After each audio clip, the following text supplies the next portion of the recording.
오늘의 주요 뉴스입니다. 민선 6기 4년간 광주를 이끈 윤장현 광주시장과 송광훈 북구청장의 퇴임식이 진행됐습니다. 광주를 민주인권평화도시로 발돋움하기 위한 민선 7기 시정혁신 방향이 제시됐습니다. 북구가 민선 7기 구정 목표로 구민 중심, 혁신 행정, 더불어 잘 사는 행복 북구로 정했습니다.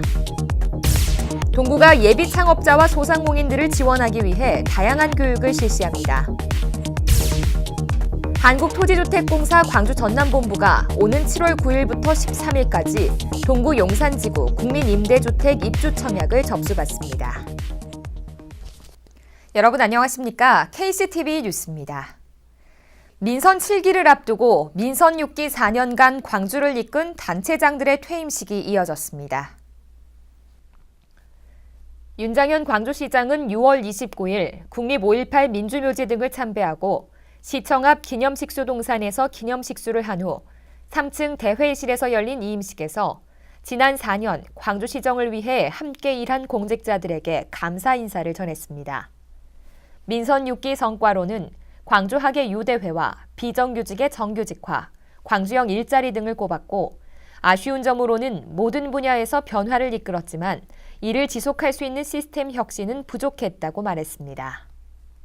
이제 시민들께서 4년간 비정규직으로 보내서 저희 일을 마치고 다시 시민들 속으로 들어가서 여러분과 만날 수 있게 됐습니다. 사랑하는 공직자 여러분, 4년 내내 여러분께 말씀드렸듯이 시민들은 우리 어머니 아버지고 우리 아이들입니다. 함께 기억해 주셨으면 합니다. 또 3선 연임으로 물러나게 된 송광훈 북구청장도 6월 29일 북구청에서 퇴임식을 갖고 북구청 간부들과 동장으로부터 지난 12년간의 노고를 치하하는 감사패를 받았습니다. 송광훈 북구청장은 이날 퇴임식에서 45만 북구민과 1,300여 공직자들에게 감사를 표하고 반면 현안 사업들을 이행하지 못한 점과 지혜를 발휘하지 못한 점에 대해서는 아쉬움을 드러냈습니다. 서양 속담에 이런 것이 있어요. 떠날 때 말이 길어지면은 뭔가 미련이 많이 남아있는 사람이 말이 길어진다. 아쉬움도 있지만 그래도 12년 동안 저와 함께 했던 모든 분들이 그 정성과 사랑이 있었기 때문에 미련이 그리 많지 않다. 이런 생각을 하면서 한 두 마디로 이렇게 요약할 수 있겠다 하는 생각이 들어갑니다. 먼저 감사합니다 하는 말씀입니다. 또 동전에도 양면이 있듯이 또 한편으로 생각해 보니까 미안합니다 하는 말씀을 드리고자 합니다. 한편 민선 7기 각 단체장들은 7월 2일 취임해 공식 업무를 시작합니다. 광주를 민주인권평화도시로 발돋움하기 위한 민선 7기 시정혁신 방향이 제시됐습니다. 이용섭 광주시장 당선인의 광주혁신위원회는 광주를 민주인권평화도시로 만들기 위해 시민위원회를 구성하고 광주시정의 전체적인 철학 정립과 시민사회와 소통하기로 했습니다. 또 시청 내 관련 부서인 인권평화 담당관실의 기능도 확대하고 민주인권평화교육을 위한 광주시민대학과 인권평화재단을 설립할 방침입니다. 북구가 민선 7기 구정 목표로 구민 중심, 혁신 행정, 더불어 잘 사는 행복 북구로 정했습니다. 5대 구정 방침으로는 활력 있는 민생 경제, 매력적인 도시재생, 행복 나눔 동행복지, 어우러진 생활문화, 주민 참여 혁신 행정을 채택했습니다. 북구는 핵심 단어를 추출하는 워드 클라우드 분석과 217건의 구민 공모를 통해 민선 7기 구정 목표와 이를 실현할 5대 구정 방침을 확정했습니다.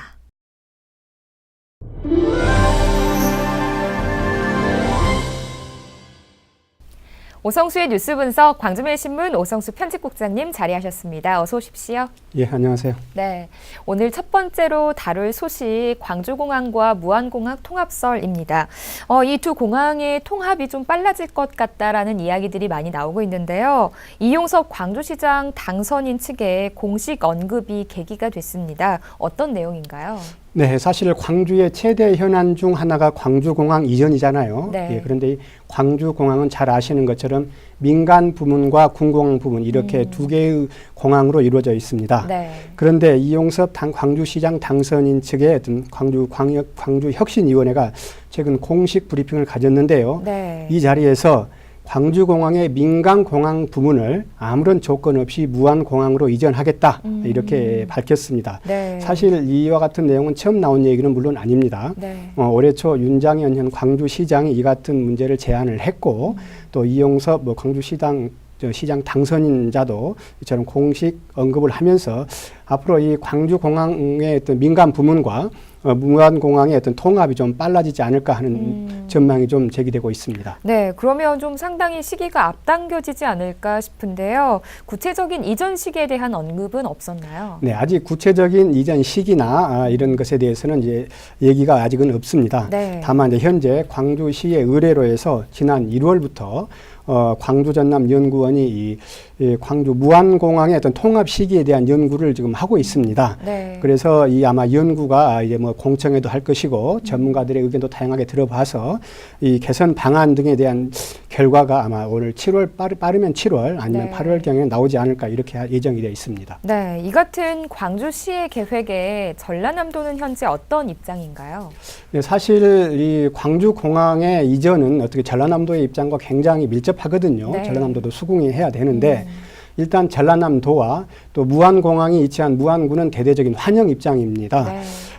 그런데 이 광주공항에 조건 없는 민간공항 이전은 그 지역경제 활성화, 이게 무안을 중심으로 하겠죠. 이 지역경제 네네. 활성화 또 인근 지역 개발이 예정돼 있기 때문에 이 같은 공식 입장에 대해서는 아주 굉장히 환영하는 입장인데 아직 이제 구체적인 어떤 아직 그 시기가 특정되지 않아서 이 정도 선에서 지금 현재 이루어지고 있습니다. 네, 이제 광주 시민들은 어쩌면 조금 불편할 수도 있겠지만 이를 감내할 만한 좀 통합 효과를 살펴봐야 하지 않을까 싶은데요. 어떤 효과를 기대할 수 있을까요? 예, 사실 공항 이전은 상당히 큰 아주 경제적인 파급 효과가 큽니다. 이 공항, 광주의 어떤 민간 공항이 무안공항과 통합을 했을 때 네. 물론 뭐 장점도 있고 사실 단점도 있습니다. 그래서 흔히 이제 양면성이 있는데 네. 일단 긍정적인 측면을 보면은 그 세 가지 정도를 들 수가 있는데요. 광주의 민간공항이 무안공항과 합쳐지면 아무래도 무안공항이 어떤 서남권의 어떤 대표적인 거점 공항이 되면서 상당히 이제 성장세가 예상이 됩니다. 네. 그래서 서남권의 이제 관문공항 역할을 할 수 있다 이렇게 볼 수가 있고요. 두 번째는 이제 광주공항에 있는 군공항 이전의 탄력입니다. 사실 광주공항은 어떻게 보면은 공항 이전의 최대 이제 걸림돌은 군공항 이전인데 네. 일단 민간 부분 공항이 이전을 하고 나면 군공항 부분도 어떤 이전하는데 탄력이 좀 받을지 않을까 이런 네. 생각이 들고요. 그리고 마지막으로 이제 최종 언제가 될지는 모르지만 군공항마저 이전을 하게 되면 네. 그 자리에 대규모 부지에 광주시가 추진하는 어떤 스마트 시티를 개발할 예정인데 이런 계획도 탄력을 받을 것으로 예상이 됩니다. 네. 다만 사실 이 광주에 있는 공항의 전 장점 중에 하나가 어떤 인근 지역민들에 대한 수요 접근성인데 이것이 무안공항으로 갔을 때 네. 전북권이나 조금 뭐 순천 이런 부분에서의 어떤 승객의 감소 요인도 있을 것이고 네. 사실 군공항 이전이 아직 완전한 이제 효과가 되기 위해서는 군공항 이전이 좀 돼야 되는데 아직 네. 그거에 대해서는 아직 특정이 되지 않아서 좀 기대 효과는 좀 이르다 이렇게 좀 전망이 좀 되고 예상이 됩니다. 네, 이제 방금 언급하신 이 군공항 이전에 대한 관심도 자연스럽게 생길 수밖에 없게 되는데요. 어떻게 될까요? 사실 군공항 이전을 해야 한다는 것에 대해서는 대부분 다 공감대가 형성이 됐는데 네. 언제 어디로 갈 것인가가 문제잖아요. 네. 근데 아직 이에 대해서 이제 군공항 이전에 대해서는 아직 이제 구체적인 논의는 안 되고 있는 상황입니다. 광주혁신위원회에서도 이제 본격적으로 전라남도와 긴밀히 논의하겠다 이런 생각이 드는데요. 이것은 사실 국방부하고도 관련이 되어 있거든요. 그래서 올해 안에 군공항 이전 후보지를 공개하겠다는 것이 이제 국방부 안이어서 네. 군공항 이전에 대한 윤곽도 올 하반기에는 좀 나올 것으로 예상이 됩니다. 네. 그러면 앞으로 추진 계획은 어떻게 되나요? 일단 조금 전에 말한 것처럼 7월 아니면 8월에 이제 연구 결과가 나오고 광주 연구 결과가 나오고 어떤 통합 논의가 본격적으로 되면은 네. 이 민간 부분의 어떤 공항 이전 부분도 해서 좀 탄력을 받을 것으로 보입니다. 네. 다만 이제 최종적으로 하기 위해서는 군공항 부분의 이전인데 이것은 상당히 이제 어려운 점들도 많거든요. 또 재원 마련도 한 5조 원 정도로 예상이 되는데 네. 이에 대한 대책이랄지 이런 것들도 있기 때문에 쉽지는 않습니다. 다시 말하면 해당 지역민의 반대 여론도 만만치 않아서 상당한 난항이 예상되는 부분은 맞습니다. 네. 이제 두 번째로 알아볼 소식, 1년 앞으로 다가온 2019 광주 세계 수영 선수권 대회 소식입니다. 이제 정말 1년밖에 남질 않았습니다. 네, 그렇습니다. 광주에서 열릴 세계 수영 선수권 대회 유치가 2013년에 확정이 됐는데요. 네. 그동안 준비 과정 등을 거쳐서 이제 1년 후 그러니까 2019년 7월부터 한 달 동안 광주에서 세계적인 수영 선수들과 어떤 관광객들이 모인 가운데 수영 선수가 열리는데 정확히 한 1년 정도 이렇게 남아 있는 상황입니다. 네. 이제 정말 1년을 앞둔 지금 시점에서 준비 상황은 어떻게 돼가고 있나요? 네, 전반적인 준비 상황은 양호한 편입니다. 당초에는 좀 우려를 많이 했었었는데 네. 그동안 차근차근 준비를 해와서 현 시점에서 보면은 나름대로 상당히 잘 진행되고 있습니다. 경기장과 주요 숙박시설 등 마스터 플랜과 이런 로드맵들이 이미 계획들이 잘 갖춰져 있어서 추진이 되고 있고요. 네. 이를 토대로 해서 어떤 시설 인프라와 경기 진행 준비도 개막식과 폐막식 이런 것들에 대해서도 차질 없이 잘 준비되고 있습니다. 사실 지난 6월 초죠. 6월 초 이제 국제 수영연맹 대표단이 이제 광주를 방문을 해서 이제 실사를 한번 해봤었는데 거기에서도 반응이 매우 만족한 것으로 나와 있었습니다. 네. 아무래도 이제 준비도 중요하지만 국민적인 관심이 중요하지 않을까 싶은데 조직위원회가 대대적인 분위기 조성에 나섰다고요? 네, 사실 이제 1년이라고 그러지만 실질적으로 큰 대규모 국제대회에 견주어 보면은 아주 오랜 기간은 아니거든요. 네. 그래서 조직위원회가 1년을 앞두고 대대적인 이제 붐조성에 나서고 있습니다. 네. 일단 이제 주제는 이제는 광주다 하는 주제로 해서 한 시민 6천여 명을 초대를 해서 이제 대형 기념 행사를 갖고요. 또 그때 이제 여러 경기 중에서 하이다이빙 경기가 열리는 것이 조선대 운동장이거든요. 네. 이 조선대 운동장에서 광주 세계 수영 선수권 대회를 알릴 예정입니다. 그리고 또 국립 아시아 문화전당 일대와 또 야시장으로 유명한 광주 남광주 대인시장에서도 네. 이런 다양한 공연 등을 통해서 이 분위기를 띄운다는 그런 계획입니다. 네, 이 광주 세계 수영 선수권 대회 흥행 성공 여부에 또 남북 관계 훈풍이 중요한 역할을 하지 않을까 싶은데 어떤가요? 네, 맞습니다. 사실 지난 2월에 평창에서 열린 동계올림픽에서도 북한 선수단이 참가를 해서 네. 세계적인 이목을 끌었고 흥행도 굉장히 큰 도움이 됐잖아요. 그렇죠. 그래서 더군다나 이제 현재 남북 간의 화해 분위기가 형성돼 있어서 내년에 열릴 이 수영 경기에 대해 수영 대회도 남북한의 어떤 그런 분위기를 잘 반영해서 하면 좋겠다 하는 이제 공감되는 형성이 돼 있지만 네. 아직 이제 구체적인 대안까지는 이제 마련되지 않고 있습니다. 다만 조직위원회 관계자도 이와 같은 것을 염두를 해두고 있는데 아직 이제 차근차근 실행 단계다 이렇게 보면 되겠고요. 만약입니다만 북한 선수단이 참가할 경우에 뭐 제반 비용 모두를 국제 수영연맹이 있거든요. 네. 여기에서 어떤 예산으로 특별 지원을 하고 북한이 방송을 원할 경우에 방송 중계권료를 사실상 무료로 해서 주겠다 이런 네. 파격적인 제안도 한 것으로 알려지고 있습니다. 네, 이제 북한도 1년밖에 남지 않았기 때문에 관심을 더 갖고 참가에 대해서 긍정적으로 좀 검토를 해줬으면 좋겠습니다. 마지막으로 이제 국장님께서 이 2019 광주 세계 수영 선수권 대회가 갖는 의미에 대해서 말씀을 해주시죠. 네, 사실 2019 내년이죠. 2019 광주에서 열릴 세계 수영 선수권 대회는 광주에서 치르는 역대 대회를 포함해서 가장 큰 국제 대회입니다. 선수만도 4천여 명, 미디어 인원마다 3천여 명 등 세계 각국 약 210개 나라에서 15,000여 명이 참석하는데요. 이런 분들이 약 한 달 정도 광주에서 경기 대회도 참여를 하고 응원전에도 참여를 합니다. 네. 그야말로 광주를 국제 도시로 알리는 데 아주 큰 역할을 할 것으로 기대가 됩니다. 그런데 내년 수영 선수권 대회는 현재 아직까지는 지금 차질 없이가 준비되고 있지만 네. 내년에 열리기 때문에 어떤 광주만의 지원이나 광주만의 관심으로는 한계가 있거든요. 그래서 국가적인 차원에서 관심과 지원이 절대적으로 필요한 시점입니다. 네. 평창 동계올림픽의 열기가 2019 광주 세계 수영 선수권 대회까지 이어지길 바라보겠습니다. 국장님, 오늘 말씀 고맙습니다. 네, 감사합니다.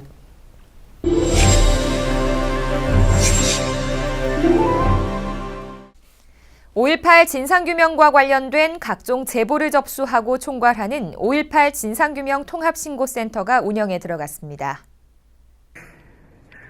오는 9월 5.18 진상규명조사위원회 출범을 앞두고 마련된 5.18 진상규명 통합신고센터는 관련 제보를 체계적으로 관리하기 위해 광주시청과 5.18 기념재단 두 곳에 설치되며 광주시와 5.18 기념재단, 5.18 개헌본 등 성폭력 조사단 등이 공동으로 운영합니다.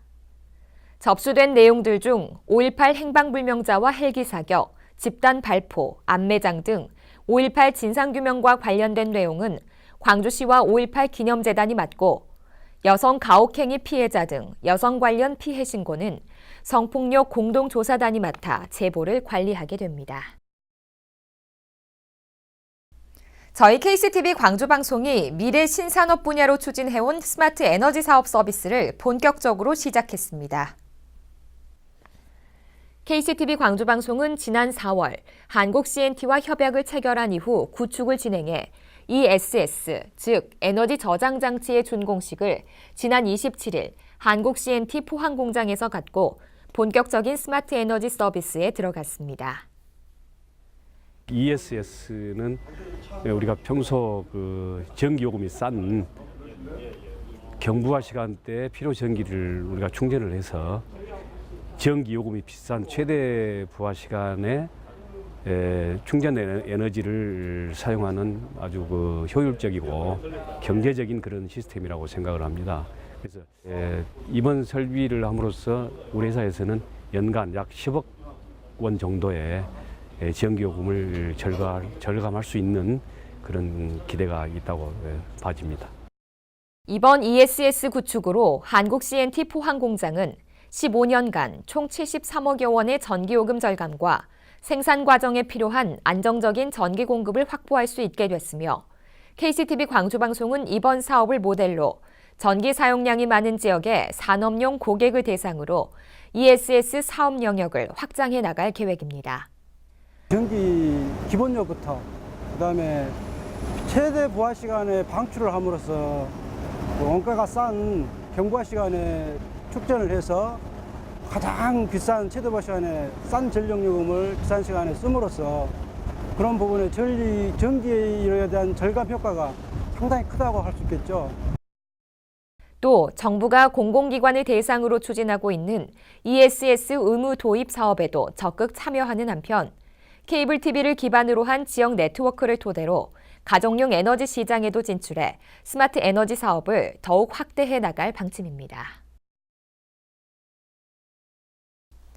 동구가 예비 창업자와 소상공인들을 지원하기 위해 다양한 교육을 실시합니다. 동구는 7월 창업지원센터에서 경영학교와 SNS 마케팅 과정 등 외식업 운영 성공과 관련된 다양한 교육 과정을 운영합니다. 모든 교육은 무료이며 교육을 희망하는 주민은 동구 창업교육센터로 신청하면 됩니다. 올 가을 치러지는 2019학년도 광주 지역 공립학교 교사 임용 인원이 모두 106명으로 사전 예고됐습니다. 광주시 교육청은 오는 11월 10일에 치러지는 임용시험에서 유치원과 초등학교, 특수학교 교사로 22명을 선발하고 같은 달 24일에 치러지는 시험에선 중등교사 84명을 선발할 예정이라고 밝혔습니다. 초등과 중등의 경우 지난해보다 선발 인원이 늘었지만 유치원은 선발 인원이 크게 줄어 10명에 그쳤습니다. LH 한국토지주택공사 광주 전남본부가 동구 용산지구 국민임대주택 입주 청약을 접수받습니다. 용산지구 국민임대주택은 총 264호로 오는 7월 9일부터 13일까지 닷새 동안 신청할 수 있으며 입주 예정일은 내년 7월입니다. 월 평균 소득 50% 이하 가구에 우선 공급되며 당첨자는 9월 28일 발표됩니다. 다음은 지난 한 주간 지역에서 발생한 사건, 사고 소식을 광주시 소방안전본부 이태영 소방교가 전해드립니다.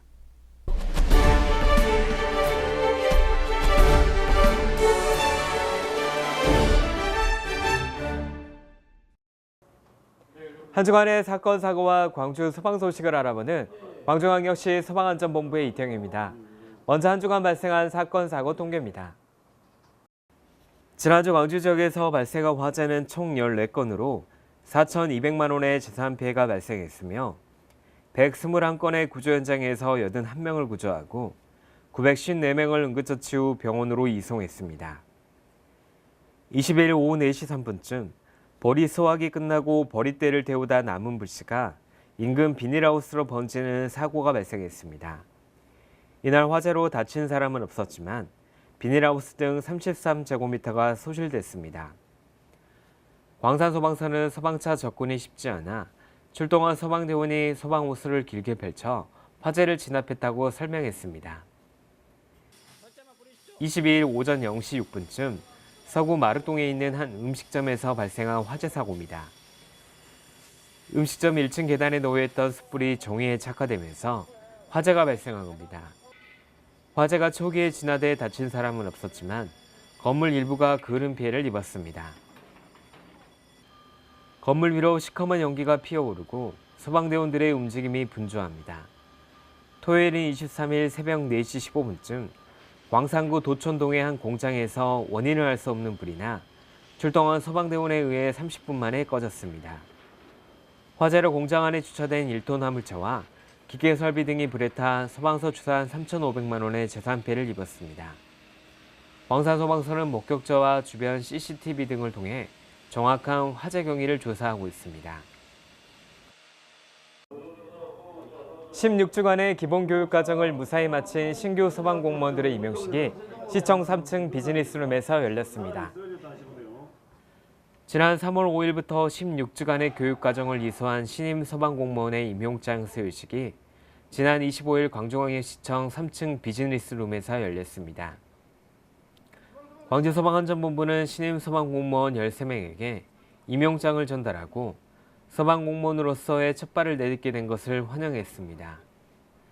김재일 소방안전본부장은 소방은 시민의 생명과 재산을 보호하는 일이 최우선이며 가족과 시민을 위해 최선을 다해달라고 당부했습니다.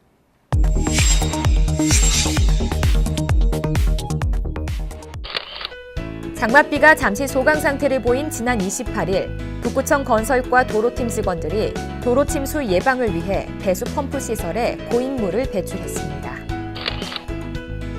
건국유치원이 114명 유아들의 독서 능력 향상을 위해 독서 골든벨을 진행했습니다. 각 연령별 담임들은 협의를 통해 아이들의 흥미와 수준, 난이도를 고려해 다양한 유형의 문제를 출제했습니다. 북구가 7월부터 관내 커피 전문점 등 매장 내 일회용 컵 사용에 대한 집중 점검을 실시할 계획인 가운데 북구청 자원순환팀 직원들이 중흥동의 한 커피 매장에서 일회용 컵 사용 금지 캠페인을 실시했습니다. 동구가 제2회 동구의 봄 사진공모전 수상작 5점을 발표했습니다. 최우수상에는 윤근호 씨의 엄마 봄이 와요가, 우수상에는 최고은 씨의 느껴본다 보물이 각각 수상의 영예를 안았고요. 또 인기상에는 허용복 씨의 조대의 봄, 김종숙 씨의 봄의 여유, 박민서 씨의 노을이 진 벚꽃 하굣길이 각각 선정됐습니다. 이상으로 KCTV 뉴스를 마칩니다. 함께해 주신 여러분 고맙습니다.